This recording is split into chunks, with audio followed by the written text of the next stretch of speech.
Donc nous allons commencer par énoncer le théorème de Rolle. Donc soit une fonction f continue et dérivable sur un intervalle AB. Donc si f de a est égal à f de b, il existe un petit c appartenant à cet intervalle AB tel que f' de c est égal à 0. Alors voyons graphiquement ce que ça représente. Donc on a bien ici f de a égale f de b, un intervalle AB. Donc il existe effectivement ici un point pour lequel f' de c est égal à 0, c'est-à-dire que la tangente à la courbe est horizontale, et on a ici un petit c, et on a bien dans ce cas-là f' de petit c qui est égal à 0.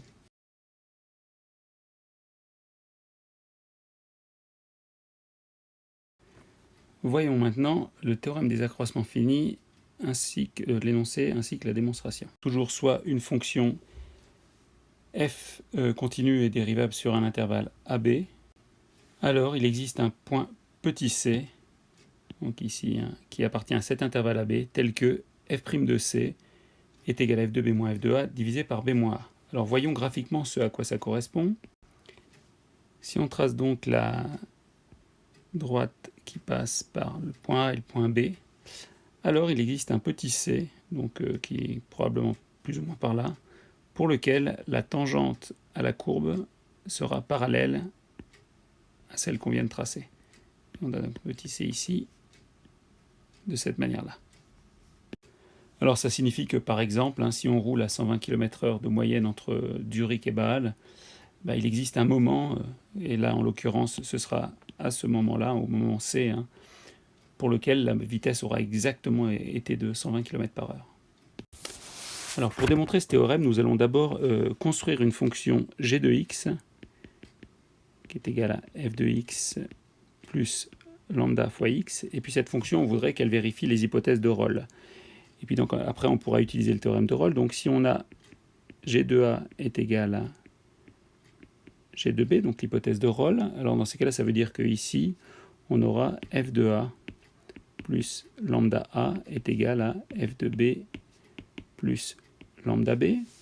Donc en isolant lambda, on obtient lambda est égal à moins f de b moins f de a divisé par b moins a.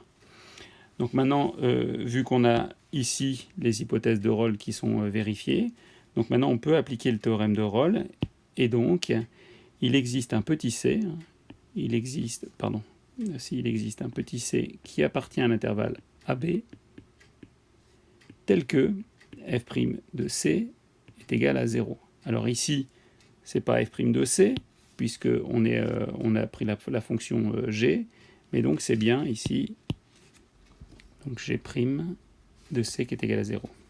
Et donc g' de c est égal à 0, c'est donc ici que on a, si on fait g' de x, on a donc f de x plus lambda x prime, c'est donc f' de x plus lambda.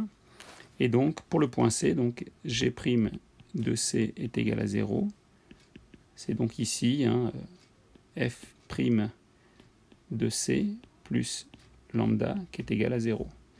Ce qui implique que f' de c est égal à moins lambda, avec la valeur lambda qu'on a trouvée donc ici, on a bien que f' de c est égal à f de b moins f de a divisé par b moins a. Et donc on a démontré le théorème des accroissements finis. Alors pour les variations de la fonction, on va d'abord réénoncer le théorème. Donc voici, et puis nous allons uniquement démontrer un cas, par exemple celui-ci. Pour les autres, ce sera la même démonstration.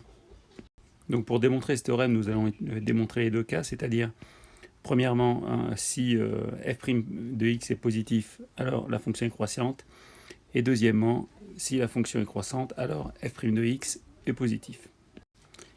Donc la première étape, donc l'implication, donc on a f' de x qui est positif, et puis donc si on prend x1 et x2, deux réels appartenant à l'intervalle a, b, tels que par exemple x1 soit inférieur à x2, alors on veut montrer que f' de x est positif,